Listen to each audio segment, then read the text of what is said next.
with two ladies, but let's just start off with one who has been communicating the message of the ANC in the province since the passing of the late former Deputy President, and this is none other than Sasekani Manzini. Sasekani, as the late former Deputy President is being transported to his final resting place, perhaps your message, your last message to him.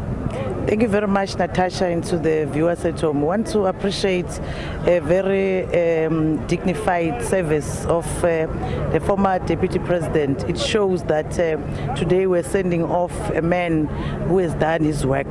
As it is said that when you come into this world, you do your part and you leave. He did everything.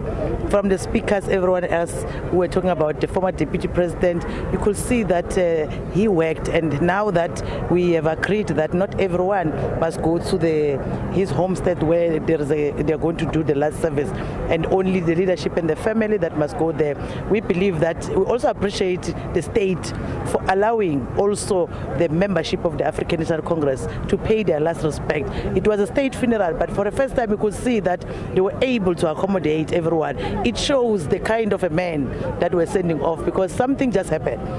You don't plan it, but it happens. So I want to appreciate that everyone came out in the numbers, and today for us is to continue and live remembering what he did and also doing what he did best, because he was teaching us so that we can continue doing good to our people. Sasekani, thank you so much for your time. And just to wrap it up, we are joined by the Deputy Minister, Bernice Swarts. DM, perhaps your final conclusion, your final takeaways from the send-off. I think that for myself, remembering our former Deputy President, I was born and grew up in Matsulu in Mpumalanga. And that as a volunteer many years ago, when he was the MEC of Education and I was a volunteer in the ANC office, we'd always remember the former Deputy President as a unifier, and we'll always remember him as a mentor. But more especially, we'll always remember him for encouraging young people to study all the time. And I think today you would have heard that many people that spoke here today at this state funeral is that they were talking about him being a person who was straightforward, being a person who believed in education.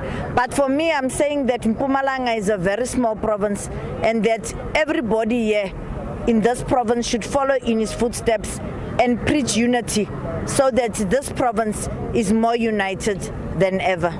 Deputy Minister Swarts, thank you so much for your time. Of course, Mfunda and Tula's various reactions, coming here from the floor or by the red carpet, as the body of the late Deputy President is going to his homestead or his home, I beg your pardon, in Barberton for his final, resting place. A lot of speakers speaking about, the person they describe him as Mr. Unity. Others called him the Hurricane. Others called him the Cat.